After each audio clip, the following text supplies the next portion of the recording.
26 mai, sur fond des exercices militaires russes faisant intervenir des armes nucléaires tactiques, un drone ukrainien est parvenu à frapper une station radar d'alerte avancée Voronezh M située dans la ville d'Orsk, dans la région d'Orenbourg. Une cible qui se trouvait à près de 1800 km. Le système en question permet de détecter les missiles balistiques et de croisière en cas d'attaque nucléaire extérieure.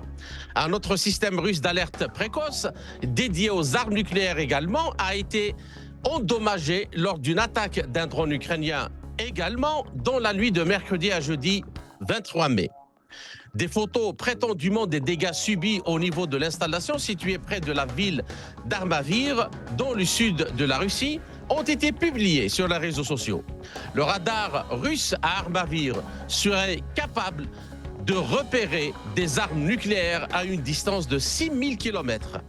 Ce radar est chargé de surveiller l'espace aérien au-dessus de la Crimée et du sud-ouest de l'Europe jusqu'à l'océan Atlantique. Autant dire que ce radar est l'un des piliers du dispositif nucléaire russe qui, avec d'autres installations de ce type, joue un rôle existentiel dans la sécurité stratégique de la Fédération de Russie. Le sénateur russe et ancien chef de Roscosmos, Dmitri Rogozin, a réagi à ce développement en notant que bien que l'on puisse imaginer qu'un Ukrainien soit derrière tout cela, en réalité, c'est Washington qui a engagé un bandit irresponsable pour accomplir sa sale besogne. Ainsi, dit-il, nous nous trouvons pas seulement au bord du précipice, mais au bord du gouffre, au-delà duquel, si l'ennemi n'est pas arrêté dans de telles actions, un effondrement irréversible de la sécurité stratégique des puissances nucléaires commencera. Pour Richard Sakwa, professeur émérite de politique russe et européenne au Kent University au Royaume-Uni et auteur sur la Russie et l'Ukraine, il explique que les Occidentaux sont dans une spirale d'escalade, surtout après ce que Blinken a dit à l'Ukraine, à savoir qu'ils pouvaient faire ce qu'ils voulaient avec leurs missiles. Cela démontre l'irresponsabilité des dirigeants américains. Nous nous dirigeons vers l'escalade nucléaire. L'Occident est confronté à une défaite en Ukraine et c'est pourquoi il se lance dans l'escalade pour éviter la défaite. Pour le colonel Richard Black, à la retraite, ancien sénateur de l'État de Virginie aux États-Unis, explique qu'il s'agit de la poursuite du schéma selon lequel les forces de l'OTAN reconnaissent qu'elles sont en train de perdre la guerre en Ukraine, que les lignes de défense fragiles se brisent et que la réponse de l'OTAN est l'escalade. Il ne s'agit pas d'un accident, mais d'une action délibérée. Ce n'est pas la première attaque contre la triade nucléaire russe. Les idéologues voient leur monde s'effondrer après avoir fait flotter leur drapeau sur les pays conservateurs et mener des guerres perpétuelles. Ils sont affolés et pourraient recourir à la guerre nucléaire pour se sortir de ce guêpier. Ils font une série de petits pas et répondent qu'ils ne font rien en réponse. Et ils continuent à faire des petits pas jusqu'à ce que l'un d'entre eux tombe sur une mine et que nous entrions dans la Troisième Guerre mondiale. Poutine est très conscient de la déconnexion de l'Occident, qui ne cesse de dire qu'il ne fait que lancer des coups de sabre. Mais ce n'est pas le cas. Il informe l'Occident de la dangereuse réalité. Ainsi, le monde s'approche-t-il inexorablement d'une troisième guerre mondiale thermonucléaire avec un risque d'extinction de l'humanité? Pour traiter ce sujet fondamental, j'ai le plaisir de recevoir depuis Toulouse, en France, Jean-François Geneste, ex-directeur scientifique pendant 10 ans du groupe EADS Airbus Group, actuellement PDG de World Advanced Research Project Agency, WARPA. Il a également enseigné en qualité de professeur d'innovation au Skolkovo Institute of Science and Technology à Moscou. Jean-François Geneste, bonjour et merci d'avoir accepté de nous accorder cet entretien. Bonjour Kamal. Alors, Jean-François Geneste, le professeur émérite de sciences, de technologie et sécurité nationale au Massachusetts Institute of Technology, le MIT, Le célèbre MIT, Theodore Postol, expert en armes nucléaires, explique dans une déclaration, je le cite, que le système russe d'alerte rapide par satellite est très limité et ne peut être utilisé pour couvrir les angles morts créés par les dommages subis par le radar. Les couloirs d'alerte radar de l'Atlantique, du Pacifique et du Nord sont plus importants et les Russes disposent également de radars à Moscou. Cependant, les radars de Moscou ne verront les menaces que plus tard, ce qui raccourcira encore les délais d'alerte et de prise de décision, augmentant ainsi les risques d'un accident catastrophique. Les commandants des forces des fusées stratégiques qui sont au service des dirigeants politiques seront très inquiets et n'auront d'autre choix que de considérer cette situation comme très sérieuse. Ainsi, ils choisiront très certainement d'augmenter le niveau d'alerte de leurs forces de frappe nucléaire, ce qui augmentera encore les risques d'accidents pouvant conduire à une guerre nucléaire mondiale involontaire. Alors, ma première question, êtes-vous d'accord avec cette analyse militaire? Est-ce que, effectivement, ce qui vient d'arriver peut effectivement dégénérer vers une guerre mondiale nucléaire? Alors, on verra pour la dégénérescence après, mais dans un premier temps, je suis en partie d'accord seulement avec cette analyse. Tout d'abord, nous ne connaissons pas le niveau de dégâts infligés au radar, au système de radar. Et ce qui est grave, c'est pas tellement les dégâts de mon point de vue, mais c'est plutôt l'acte et la volonté qui ne va pas Absolument, hein. réagir. Ensuite, je ne suis pas dans le secret du système de défense russe, mais j'ai tendance à ne pas partager l'opinion là de Théodore Postol quant au caractère très limité du système d'alerte avancée spatiale russe. Pourquoi les Russes n'auraient-ils pas cela? Ça serait quand même assez étonnant, et surtout qu'il ne faut pas énormément de satellites pour avoir un système d'alerte avancé. Donc j'ai du mal à imaginer que, les Russes n'auraient pas les moyens spatiaux, de détecter et d'avoir des systèmes d'alerte avancés, d'autant qu'en plus, c'est plus efficace que les radars au sol, hein. Les radars au sol, c'est des radars qui vont derrière l'horizon, comme on dit, donc ils sont assez sophistiqués. Mais quand on a des satellites, si on en a suffisamment, et encore une fois, il n'en faut pas énormément, on a quand même des alertes beaucoup plus précoces. Alors toutefois, si tel était le cas, hein, puisqu'on n'en sait rien, on ne sait pas exactement l'étendue des dommages aujourd'hui, en quelques mois seulement, en économie de guerre, les Russes seraient capables de combler l'écueil de leur déficience spatiale, le cas échéant, hein. C'est pas non plus extrêmement compliqué. Rappelons aussi, pour faire écho encore une fois à Théodore Postol, qu'en général, dans un système bien conçu, et là je parle de technique, on a des redondances, hein, et contrairement à l'Occident, les Russes sont intraitables sur ce que j'appelle les vraies redondances. Alors peut-être que ça vaut un petit développement. Alors redondance, ça veut dire que, on n'a pas, enfin, si on prend le radar à Armavir, par exemple, lui, il a une couverture, mais il est pas tout seul. C'est-à-dire que c'est pas ce qu'on appelle un point de panne unique. Si quelqu'un détruit le radar, nécessairement, dans un système bien conçu, il y a d'autres moyens pour, suppléer à la déficience du radar qui serait détruit. Alors, on a parlé D'accord, donc du il y a peut-être des systèmes de détection. Euh, c'est pas juste un radar, donc qui est chargé de ce genre de mission. C'est-à-dire que il s'il y y a a plusieurs. quelqu'un. Oui, normalement, il y a plusieurs systèmes avec des couvertures qui se recoupent les unes les autres, d'accord? Et avec en général, alors c'est pour ça que je dis que les Russes sont intraitables sur ce que j'appelle les vraies redondances, c'est-à-dire avec des moyens physiques différents. Vous savez qu'enfin, ça vaut peut-être le coup d'en parler 2 minutes, mais Oui, par oui, exemple, allez-y, allez-y, dans le allez-y. dans le domaine spatial, si on prend le système de puissance électrique à bord d'un satellite, le système est redondé, ce qu'on appelle. C'est-à-dire, il y a 2 systèmes de puissance. Il y en a un qui marche et puis quand il est en panne, il y a un système de détection de panne et on commute sur l'autre qui était éteint, on l'allume et on va le mettre en marche et c'est comme ça qu'on arrive à avoir des satellites qu'on ne peut pas réparer, et qui marchent pendant, 15 ans, d'affilée, sans trop de problèmes. Alors pour avoir travaillé dans le domaine spatial avec les Russes, eux, ils imposent ce que j'appelle des vraies redondances, c'est-à-dire des technologies différentes pour les 2 équipements. Et alors qu'en Occident, on met les 2 mêmes, hein, en gros. Alors pourquoi? Parce qu'en fait, si vous avez un problème générique, de l'autre composant, autre chose comme ça, vous pouvez vous retrouver avec la même panne sur les mêmes équipements qui sont Mmh. défectueux en même temps. Et donc là, ils sont très, très vigilants là-dessus et quand la l'Union soviétique s'est effondrée, qu'on a commencé à comment dire? À collaborer avec les Russes, sur un certain nombre de projets, on s'est aperçu qu'ils étaient beaucoup plus stricts que nous sur ces histoires de technologies différentes pour les redondances. Donc je peux pas imaginer les connaissants dans le domaine spatial qui n'aient pas fait le nécessaire pour la couverture de leur pays en termes d'avance, d'alerte avancée, pardon. Tant pour les radars que Mais pour les donc, satellites. pour vous, c'est surtout sur le plan symbolique, même, politique, Oui. que c'est extrêmement dangereux parce qu'on est en train d'attaquer le système de défense, nucléaire, du pays.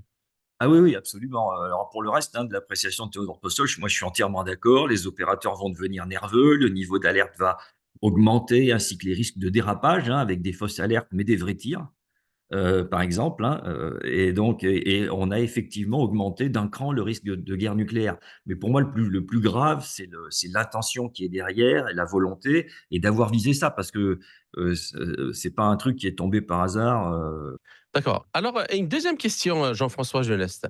Il y a le professeur Steven Starr de l'université du Missouri, et expert en guerre nucléaire également, qui livre une analyse aussi sur ce qui s'est passé. Donc, je la lis à tous nos auditeurs. Alors, le professeur Starr dit, je le cite, les États-Unis ont commencé à diriger des attaques de missiles contre le système russe d'alerte précoce, qui se compose d'une série de radars terrestres et de satellites. Alors, toute attaque de ce type contre ces systèmes pourrait déclencher le système de réponse nucléaire russe. Donc, je suppose qu'il sous-entend le système automatique euh, de prise de décision face à une attaque de ce genre. Et puis, cette attaque, dirigée par les États-Unis, est donc extrêmement dangereuse. Washington joue à la poule mouillée nucléaire avec la Russie. Le site attaqué était à portée de l'ATACMS américain, c'est un missile de précision. Je ne sais pas si d'autres installations russes similaires sont à portée de ce missile, ou peut-être même des missiles allemands Taurus qui ont une portée plus longue que leurs homologues américains et les Britanniques Storm Shadow. Alors, malheureusement, nous pourrions bientôt le savoir, car les fous de Washington, de Kiev et de Bruxelles semblent déterminés à déclencher la Troisième Guerre mondiale. Alors, Jean-François Geneste, à en croire le professeur Steven Starr de l'Université du Missouri, cette attaque a été dirigée par les États-Unis. Et pour cause, euh, euh, attaquer le radar euh, ou le radar attaqué était à la portée des missiles que les Américains ont livrés à l'Ukraine. Alors, êtes-vous de cet avis? Si oui, à quoi joue l'administration américaine? oui, alors là, c'est pareil, la portée officielle maximale de l'attaque MS, c'est 300 kilomètres et en conséquence, a priori pour Armavir, hein, qui est dans les 2 sites le plus proche, ce n'est pas possible. Hein, cette ville fait partie du kraï de Krasnodar, elle est à au moins 500 kilomètres de la zone de combat si on se place, au plus près entre Donetsk et Zaporojie, et donc, pourrait-il y avoir des attaques MS avec des portées de cet ordre-là, c'est-à-dire 500 kilomètres ou plus, dont la référence n'existerait pas encore, hein, je ne sais pas, hein, on sait jamais. Mais enfin bon, globalement, si on prend le standard de l'attaque MS, c'est pas possible. Ah, en revanche, parce que là, c'est pareil, si c'est vraiment enfin, il faudrait qu'il y ait comment ça s'appelle? Une analyse et qu'il y ait officiellement que les Russes déclarent que c'est un attaque MS qui est tombé. Ça, ils peuvent le déterminer. Et si c'était le cas, une option qu'on pourrait imaginer, ça serait par exemple, un drone maritime en mer Noire qui serait bricolé pour tirer un missile comme ça, par exemple par des Britanniques qui nous ont un peu habitués à ce genre d'action, et qui aurait pu être à moins de 300 kilomètres, d'Armavir là, de l'endroit. À ma vie, Heu, ouais. il faudrait donc vérifier cette information, savoir si c'est vraiment un drone ou un attaque MS, hein. Donc voilà. Alors après de toute façon, enfin, Mais encore une fois. sur le plan opérationnel ou de prise de décision de mener cette opération, est-ce que le professeur, justement, Starr a raison de dire que cette opération n'aurait pas pu être menée si Washington n'avait pas donné son feu vert? Bah, ça dépend. Si c'est un drone, ça peut marcher. Enfin, je veux dire, avec les drones aujourd'hui, alors, bon, ils vont se servir des GPS et des systèmes plus ou moins américains, mais pas forcément militaires. Donc, il y a des possibilités avec des drones assez rudimentaires, je dirais, d'arriver jusque-là. Ce qui est étonnant, c'est que le drone serait passé au travers des défenses du site. Mais là, c'est pareil, on n'en sait pas suffisamment. Il faudrait avoir plus d'informations sur ce qui s'est vraiment passé, quoi, hein. On peut que supputer un certain nombre de choses, euh, parce que le fait qu'il soit guidé, c'est pas tellement ça. C'est comment a-t-il échappé aux défenses antiaériennes. Ces sites-là sont protégés en défense antiaérienne. Donc, ça plaide pour soit un drone qui est volé à très basse altitude, etc. Bon, pourquoi pas, soit un missile, encore une fois, mais qui aurait été tiré d'une zone qui était inattendue, hein, Mmh. notamment en mer, avec un, un drone marin, hein, comme l'ont fait les Britanniques à plusieurs reprises. Enfin, il y a des possibilités. Le problème, c'est que, encore une fois, on en est réduit aux hypothèses, à défaut d'avoir des informations enfin, assez complètes et fiables. D'accord, bien. Alors, maintenant, passons sur, le côté, stratégique et donc et les éléments donc qui sous-tendent et qui créent un contexte où ce genre d'action peut effectivement mener à des conséquences catastrophiques pour toute l'humanité. Alors, je rappelle que le 21 février 2023, dans son discours adressé au Parlement russe, Vladimir Poutine a annoncé sa décision de suspendre la participation de la Russie au dernier traité, l'alliant aux États-Unis relatif au contrôle et au désarmement nucléaire. C'est le traité START, New START. Alors, Poutine avance trois raisons essentielles justifiant sa décision. La première, c'est la défaite stratégique de la Russie voulue par les élites politiques occidentales et l'OTAN. La deuxième, l'implication de l'OTAN dans des tentatives ukrainiennes de frappe contre des bases de l'aviation stratégique russe, où sont stockées donc les armes nucléaires. Et la troisième et la dernière, la nécessité que le Royaume-Uni et la France intègrent également ce traité, étant donné qu'ils sont membres de l'OTAN et bénéficient ainsi de facto du parapluie nucléaire américain, en plus de fait qu'ils sont déjà des puissances nucléaires.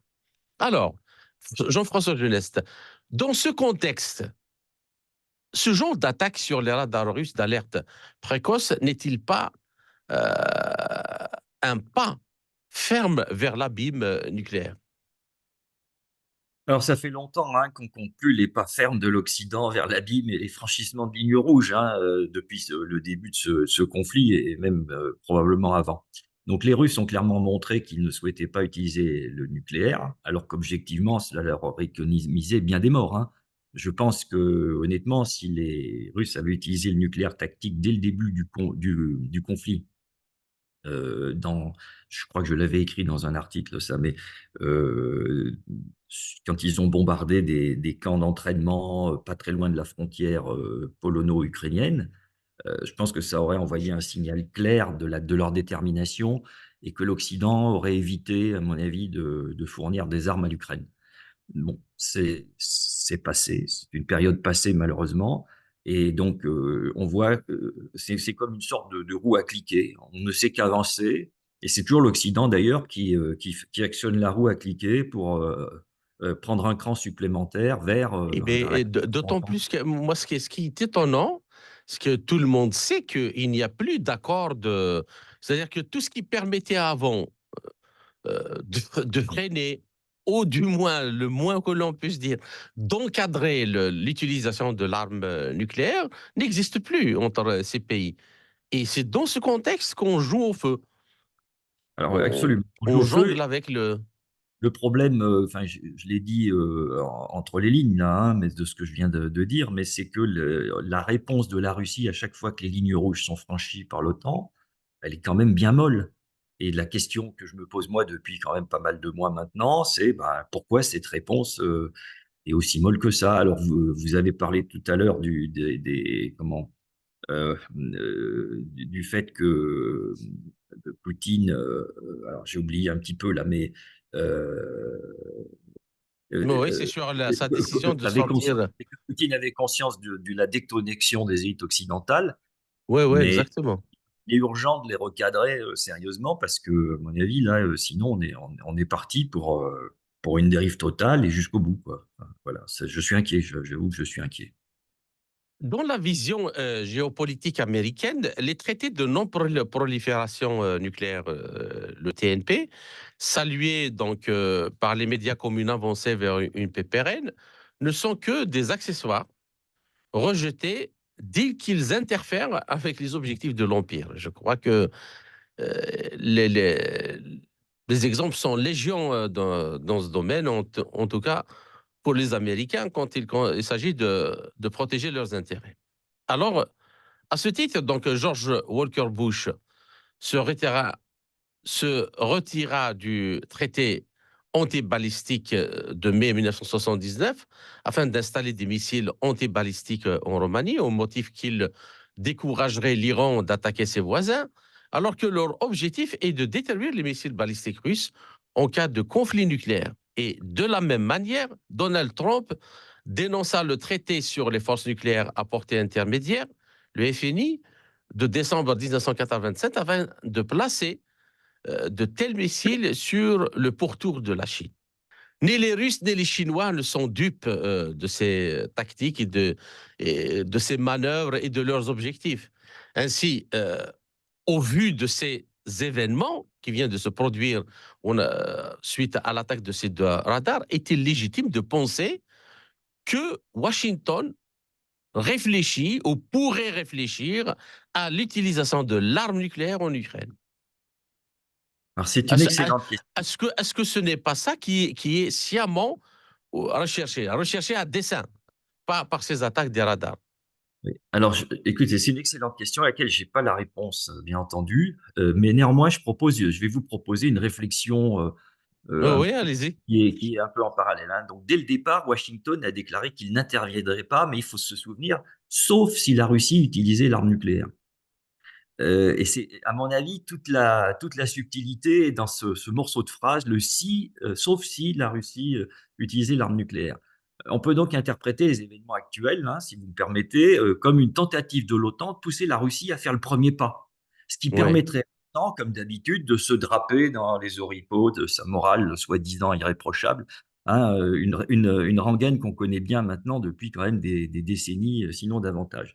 Alors, si tel était le cas, à mon avis, il y a deux scénarios possibles et qui donnent écho à ce que je vous ai dit tout à l'heure sur la réponse molle de la Russie. Alors, ce que j'avais qualifié d'une action velléitaire de la Russie, qui utiliserait le nucléaire tactique comme avertissement et peut-être sur un camp d'entraînement militaire à proximité de la Pologne, hein, comme je l'ai dit tout à l'heure aussi, pour bien signifier une escalade.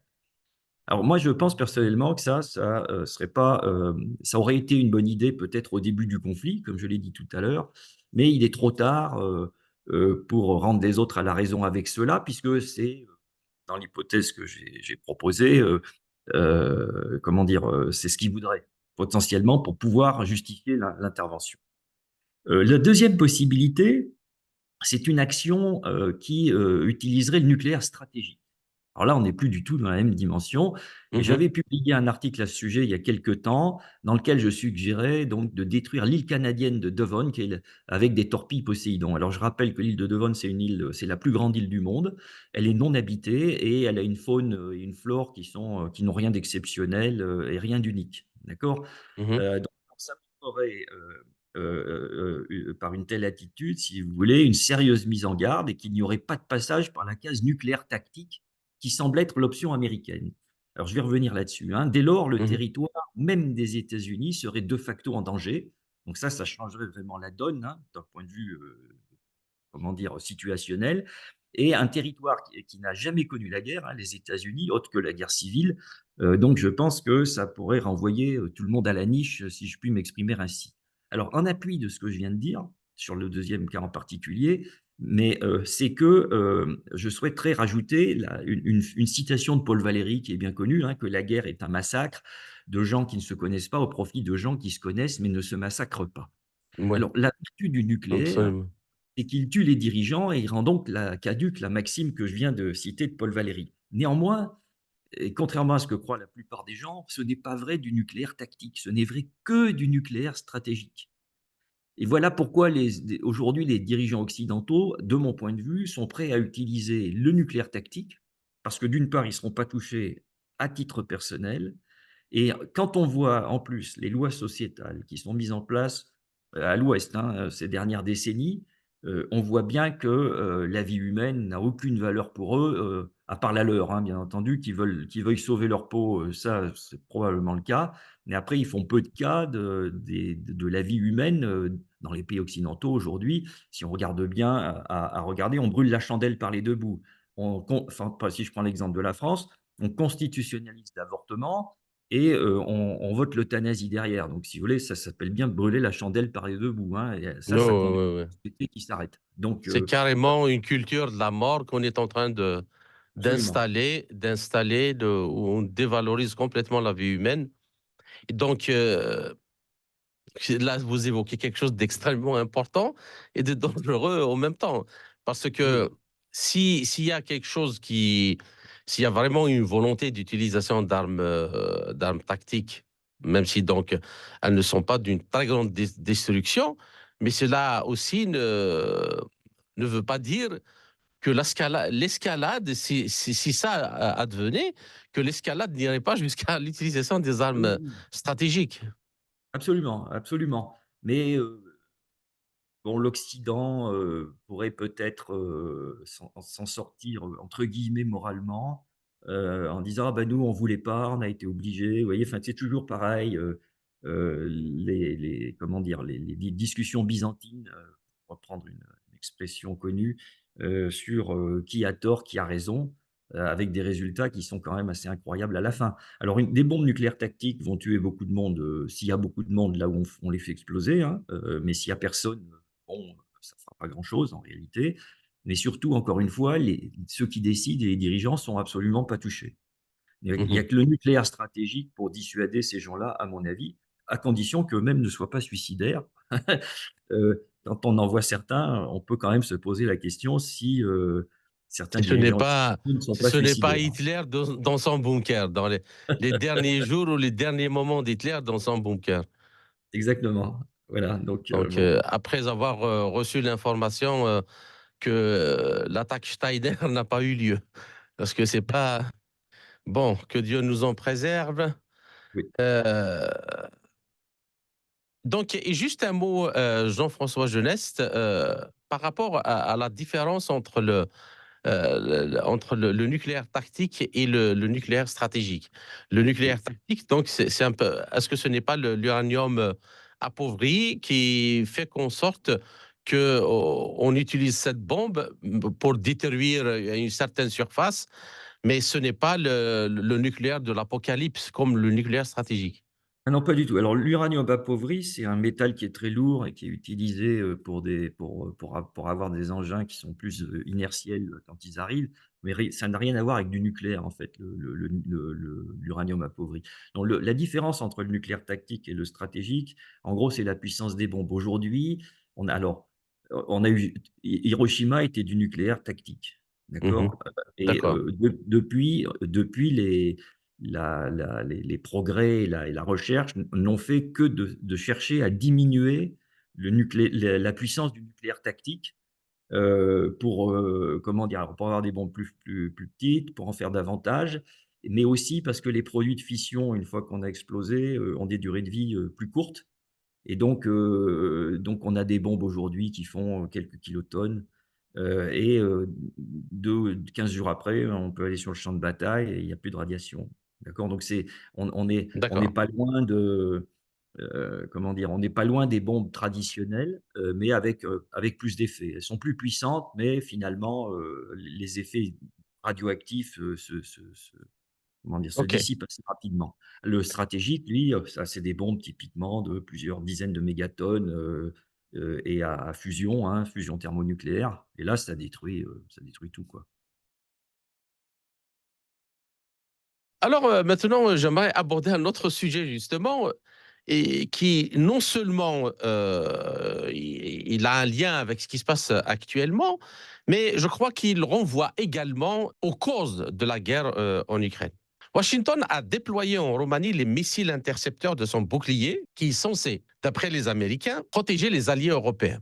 Et Moscou, pour sa part, considère qu'il entame la crédibilité de ses forces stratégiques, et notamment celle de sa capacité de deuxième frappe. Dans ce contexte, ces dernières années, la Russie a mis l'accent, bien sûr, étant donné qu'elle n'a pas été entendue, notamment après le discours de Poutine, on se rappelle bien, au sommet de sécurité à Munich, en 2007 ou 2008, si je ne me trompe pas. Alors, la Russie a mis l'accent sur le développement d'armes supersoniques et hypersoniques, censées notamment lui conférer la capacité de mettre en échec le bouclier antimissile américain.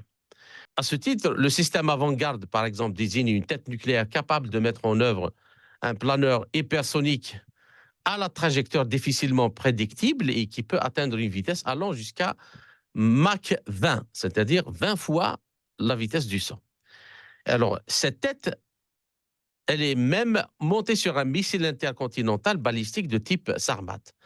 Alors, Jean-François Jeunesse, la Russie a-t-elle les moyens d'infliger une défaite stratégique à toute puissance tentée par une guerre nucléaire avec elle?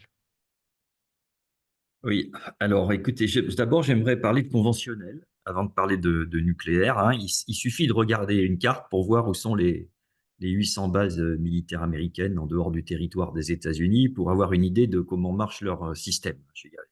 Il suffit d'aller sur Internet, on trouve Mhm. ça facilement. En réalité, ils ne font que se projeter à l'extérieur de leur territoire et empêcher cette projection est une priorité. Alors, dès 2008, les Chinois ont montré des capacités anti-satellites depuis le sol. Alors, ils ont détruit un de leurs satellites d'observation, hein, tout Oui, oui, simplement, à 800 km d'altitude, et qui ont bien signifié aux Américains que la projection chez eux serait vaine. Alors, les Russes, bien entendu, ont cette capacité, mais les missiles hypersoniques permettent un cran supplémentaire, si vous voulez, tout en restant dans le domaine conventionnel, d'annihiler les porte-avions et les groupes aéronavals américains, hein, ce qui est une étape d'accord. assez extraordinaire et tout à fait significative Est-ce que vous pour êtes en train beaucoup de de. dire qu'en réalité, ces armes rendent caduque le fait de posséder des porte-avions Absolument. qui étaient considérés avant comme l'arme absolue de la puissance américaine? Pour moi, et pour en avoir discuté avec des amis militaires notamment, le porte-avions, pour moi, est un engin obsolète. Puisque, c'est un engin de la Deuxième Guerre mondiale et il fait plus son office aujourd'hui grâce aux missiles hypersoniques. Imaginons, pour le plaisir, qu'il y aurait un petit pays, alors, on peut prendre la Syrie ou même les Houthis, et cetera et si les Russes comment dire? Leur donnaient des missiles hypersoniques, ça se passerait pas très bien pour les États-Unis honnêtement, puisqu'ils pourraient détruire les groupes aéronavals qui seraient à proximité du pays. Donc, Absolument. je pense que là, ça changerait la donne sur la capacité de projection américaine et sa capacité à viser, à coloniser le reste du monde. Alors si je passe au nucléaire stratégique maintenant, puisque j'en ai parlé tout à l'heure, hein, je pense que le meilleur scénario, si j'ose dire, hein, parce que meilleur, faut mettre beaucoup de guillemets, c'est celui qui était, soviétique et qui avait été, comment dire? Qui a été publié, hein, donc alors je le rappelle parce que les auditeurs le connaissent peut-être pas. Donc c'est des torpilles Poséidon à 100 mégatonnes chacune, bien positionnées le long des 2 côtes américaines. Ensuite, le déclenchement d'un tsunami qui noiera l'est et l'ouest des États-Unis avec une vague de l'ordre de 500 mètres de haut. Donc la vague s'arrêtera sur les montagnes rocheuses à l'ouest et sur les Appalaches à l'est. Ça C'est-à-dire tuerait à peu près. de quoi Pardon? noyer tout le continent. Alors ça noirait les 2 côtes puisque les États-Unis, vous savez, c'est 2 chaînes de montagnes. Mhm. Alors une très haute, les Rocheuses, à 7 000 mètres, les Appalaches doivent monter aux alentours de 2 000-2 500 et si vous voulez donc tout ce qui est entre la côte et ces montagnes avec une vague de 500 mètres, ben, serait noyé. Donc on peut considérer qu'on détruirait approximativement 80% de la population américaine. Alors il y a, heureusement ou malheureusement, j'en sais rien, une cerise sur le gâteau. Le tsunami, aujourd'hui, un tsunami, c'est un soliton. Alors un soliton, c'est pas comme une vague, sur la mer, c'est quelque chose d'un peu différent. Ça se déplace à 800 kilomètres à l'heure et ça a des propriétés physiques un peu particulières, et ça ne s'affaiblit pas. Et donc, à cause de la particularité physique, hein, et donc géographique de l'océan Atlantique, le soliton se réfléchirait sur les Appalaches et reviendrait en Europe et noirait l'Europe jusqu'à Varsovie incluse. D'accord? On pourrait estimer le bilan total de tout ça en quelques heures. En gros, moi, j'ai fait un calcul que j'évaluerais à 590 millions de morts directes. Waouh. La pollution et les radiations engendrées par cela finiraient d'achever le reste des populations.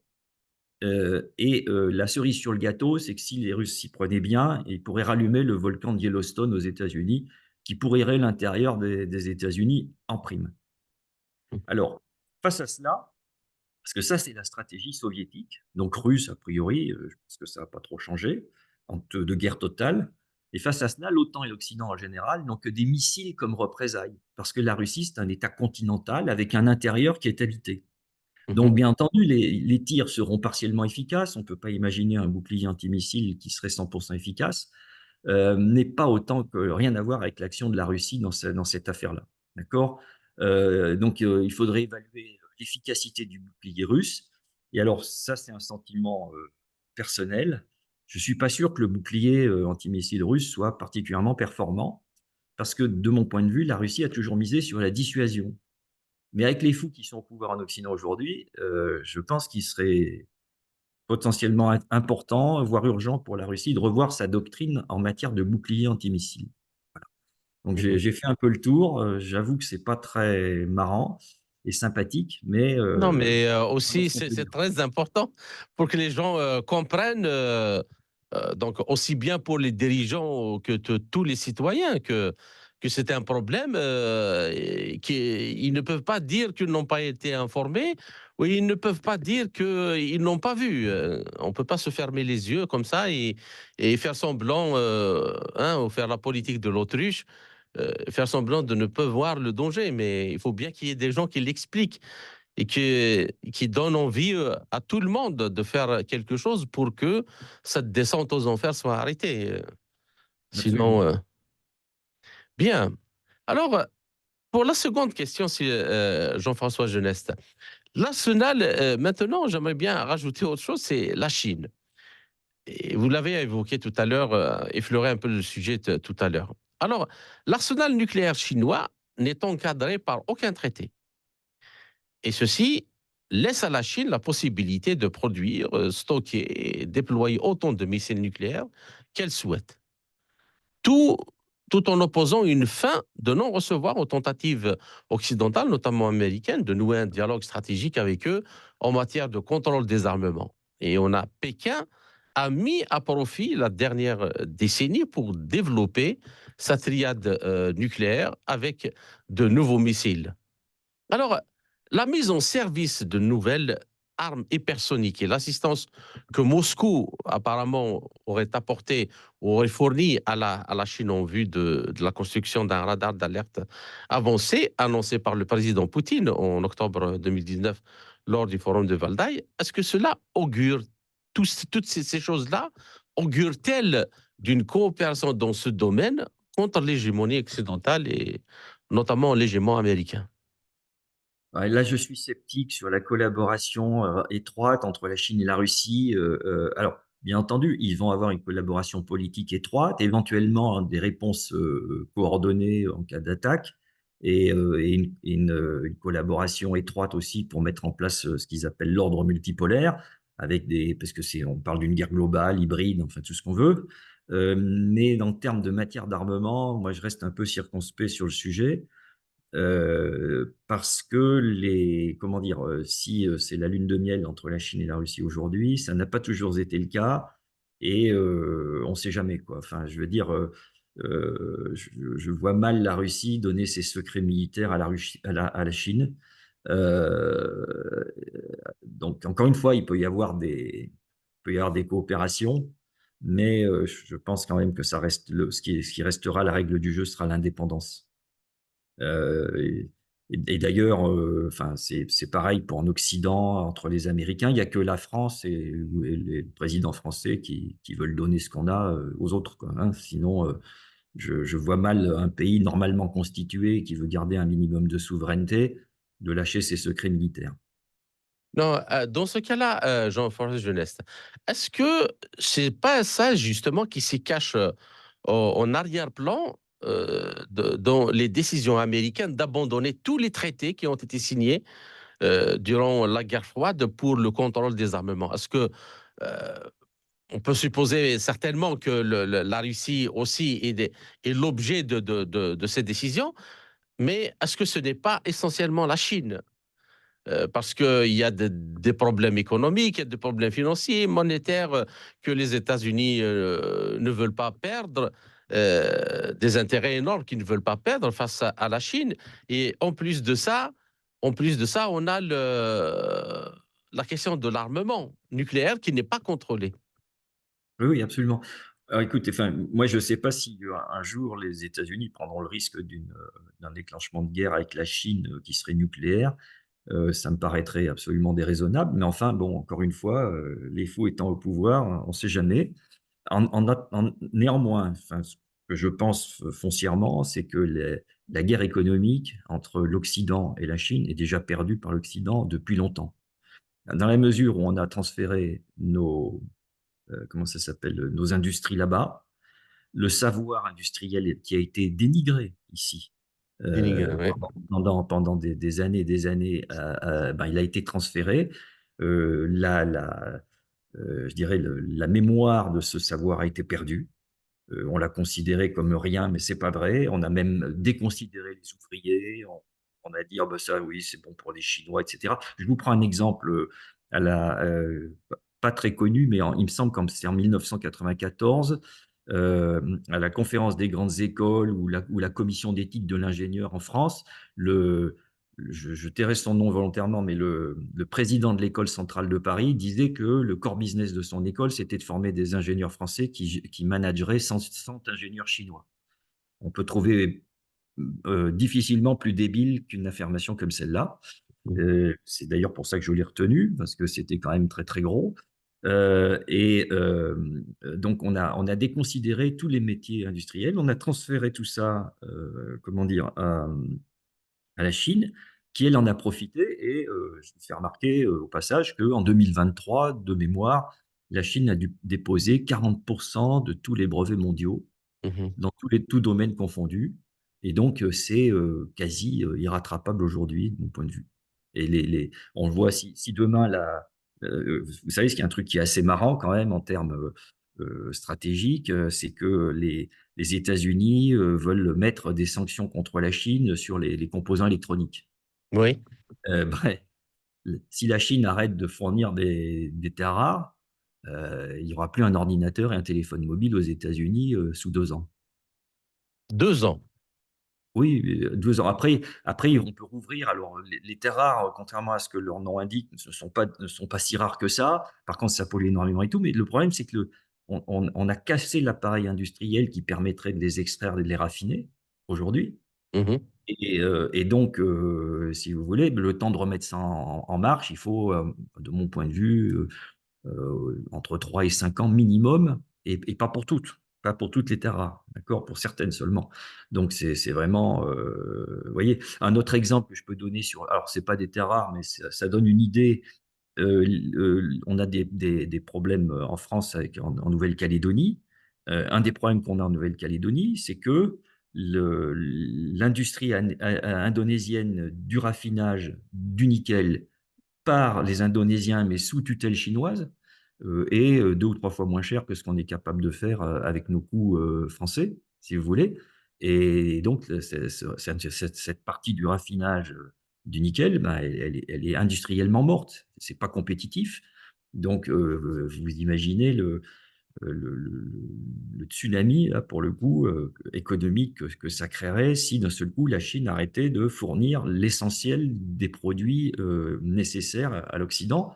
Parce on est dépendant, l'air de rien, l'Occident est super dépendant de la Chine. Et s'il y a quand même un aspect assez étonnant. Bon, on peut peut-être le comprendre de gens spécialistes des sciences humaines ou de journalistes, mais d'écoles d'ingénieurs, c'est quand même un peu navrant d'entendre ce genre de choses que vous avez dites tout à l'heure. Alors je peux Mais peut-être c'est ce que sur le plan, juste une seconde, c'était que sur le plan industriel, je crois que c'est quand même, c'est le b à bas du travail industriel. Quand on ne fait pas les choses, on ne sait pas les faire. absolument. Ça, ils ne le comprennent pas. Ils pensent Alors que juste pour avoir diplôme d'ingénieur, comme nous les avons déjà fait les choses, il suffit de décider et hop, d'un claquement de doigts, on fait redémarrer la machine. oui, c'est ça. Bah, écoutez, c'est ce que ces gens-là pensent et c'est ce qui ne se produira pas. Alors ça, c'est le premier point et pour revenir sur la déclaration là, du président de l'École centrale de Paris à l'époque, si vous voulez, on a copié le modèle américain. Donc, on est passé d'un système d'enseignement qui était quelque chose de social, sociétal. On voulait élever le niveau de la population. Ça, je dirais, c'est la version Charlemagne. Mhm. À un système financier qui rapporte, où l'éducation est un bien comme un autre, qu'on vend et qui fait du profit, et où les patrons d'école ou d'université se prennent pour des PDG. D'ailleurs, si on regarde Harvard, je crois que le cash, la trésorerie d'Harvard doit être de l'ordre de 50 milliards de dollars aujourd'hui. C'est une entreprise financière, c'est plus une université avec une vocation éducative et Ouais. d'instruction. Voilà. Ah bon, hélas. C'est un peu le problème du nucléaire actuellement, du nucléaire civil, notamment en France. La perte justement de l'expertise, c'est le fait de, voilà, Ah oui, oui, bien sûr. on Bah, pensait aujourd'hui, que, bah, si on prend l'exemple du nucléaire, enfin, en France, là, on a, je crois que le Flamanville vient de, ça y est, ils l'ont mis ils l'ont mis en service, peut-être, je crois, je sais même plus exactement, avec 12 ans de retard, alors que les mêmes EPR, en Chine, il doit s'en fabriquer un par mois. D'accord? Ça donne une idée et c'est ça de s c'est l'idée, c'est pas de faire un prototype, peut-être qu'en Occident, on a gardé encore cette faculté à faire des prototypes, mais sûrement pas de l'industrie de production de masse et là, il y a du savoir-faire qui est complètement perdu et qui a été encore une fois, mis de côté, dénigré, je pense que c'est le bon mot mmh, et malheureusement, bah, voilà, ça s'est perdu. Heu et ça s'est perdu dans les familles. Enfin, j'avais participé moi en France à des groupes de travail là, où il y a des zones en France où il y a pas d'ingénieurs du tout et donc dans les familles, pour les jeunes, c'est même pas une perspective de carrière plus tard, ils ont pas de gens autour d'eux qui ont fait ça donc c'est absent du paysage et donc ils pensent même pas qu'un jour ils pourraient devenir ingénieurs, vous voyez? Donc on voulait essayer de faire une sorte de publicité pour dire: «Mais attendez, vous pouvez devenir ingénieur peut-être, si vous êtes, un petit peu, doué en maths ou en physique», vous voyez? oui, Parce que c'est en dehors du paysage. d'accord. Bien. Alors, la question suivante, Jean-François Geneste. L'emploi dès la fin de l'année 2015 du missile Calibre dans le cadre du conflit syrien par la marine russe permet à la Russie de rejoindre les États-Unis et la Grande-Bretagne dans le club fermé des pays capables de mettre en œuvre ce type de munitions. Et bien qu'étant dotés d'une charge militaire conventionnelle, ces missiles disposent d'une portée jusqu'à 2500 kilomètres et d'une précision qui confère à leur emploi une dimension stratégique.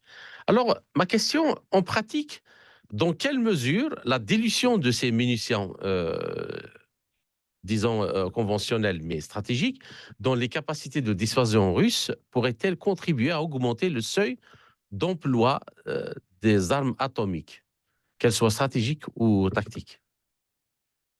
Alors là, je pense pas que ça joue un rôle quelconque, hein, en ce qui concerne le seuil d'emploi des armes atomiques, hein. L'utilisation de ces armes atomiques, il y a avant tout un seuil psychologique et une volonté.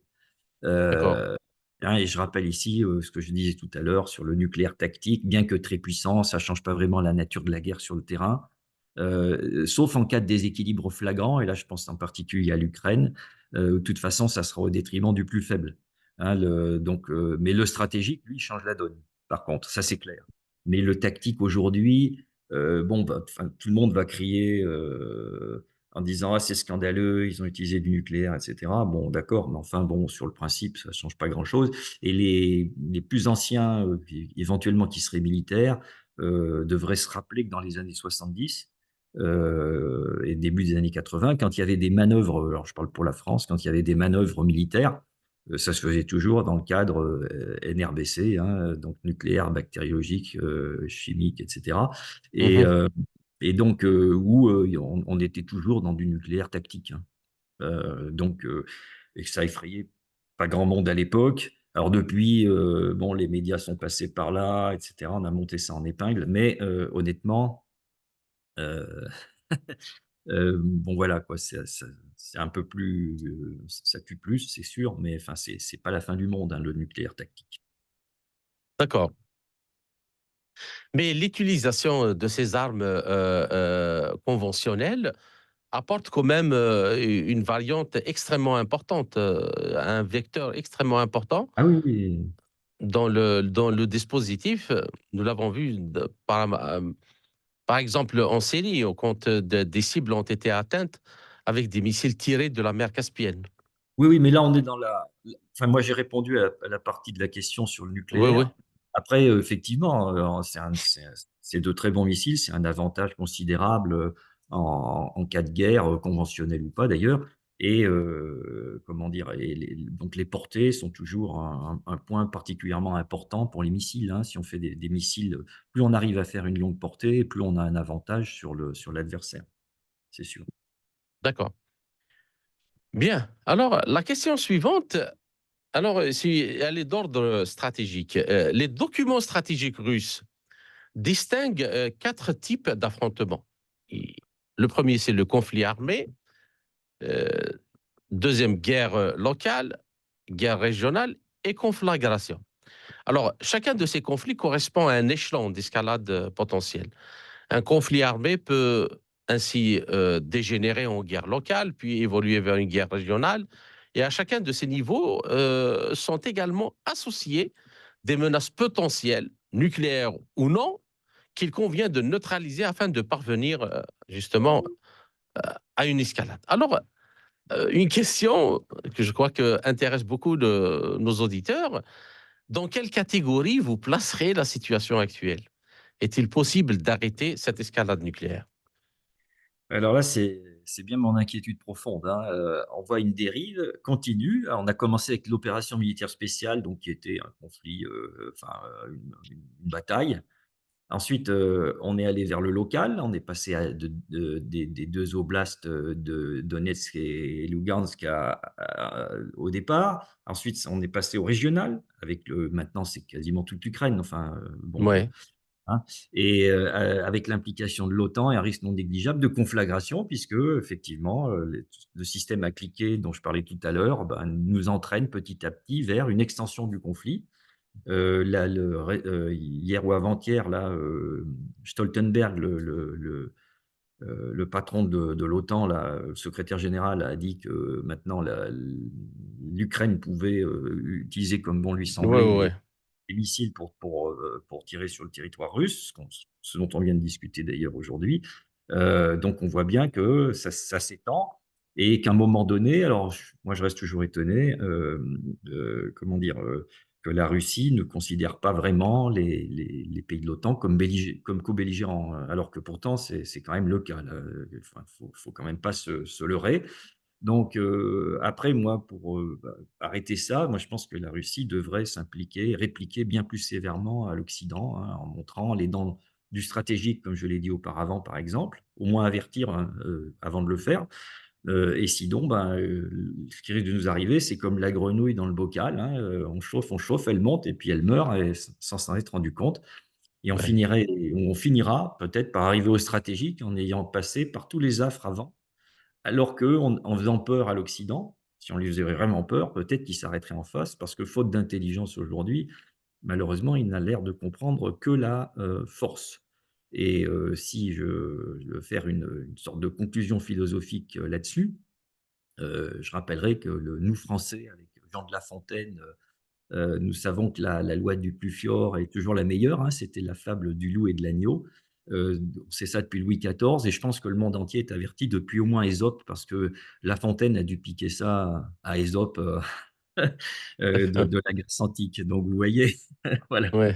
Alors, justement, en conclusion, Jean-François Genest, est-ce que tout ce que nous venons maintenant de décrire à cause de cette escalade nucléaire, supposons que la Russie n'a pas mené l'opération spéciale en Ukraine et que l'Ukraine a été intégrée à l'OTAN, et comme l'a souhaité justement Zelensky dans son dernier sommet, je crois, où il avait insisté sur l'adhésion de l'Ukraine, que son pays souhaitait avoir des armes nucléaires.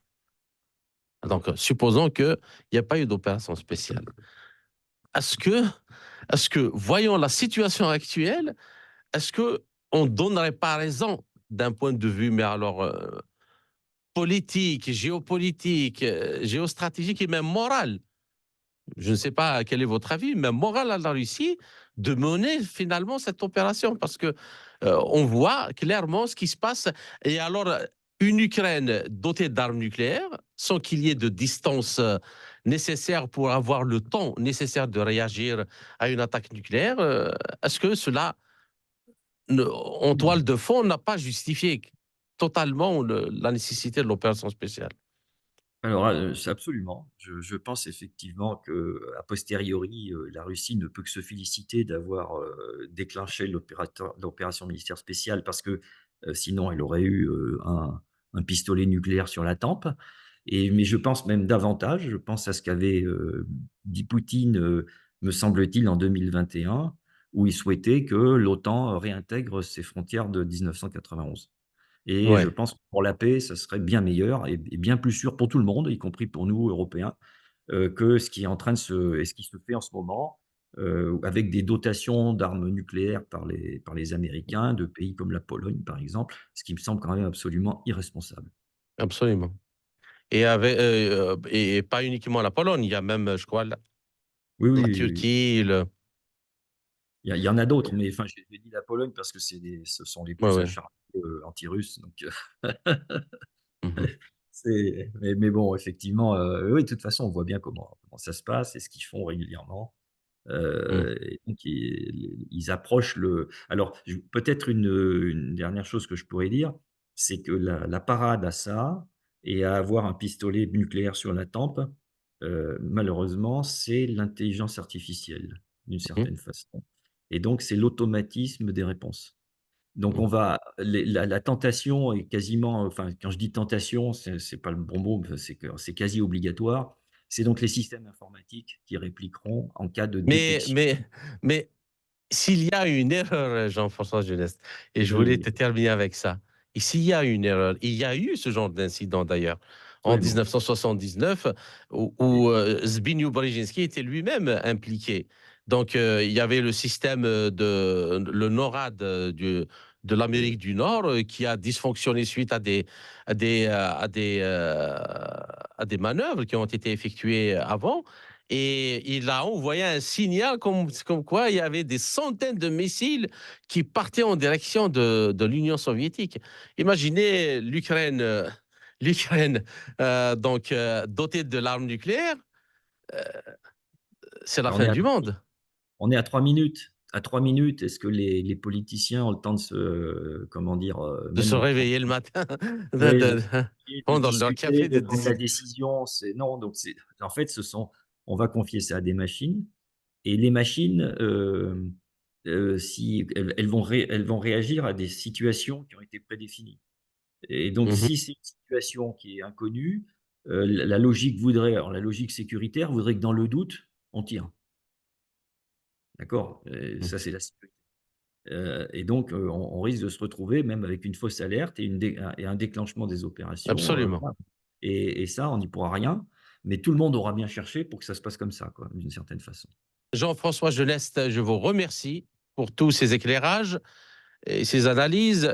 J'espère qu'elles seront entendues et qu'elles susciteront un peu le réveil de la raison, parce que le sommet de la raison engendre toujours des monstres et on sait où est-ce qu'ils ont mené le monde. J'espère vous retrouver dans les quelques semaines à venir dans un autre entretien pour traiter d'un autre sujet. Merci encore une fois et à très bientôt.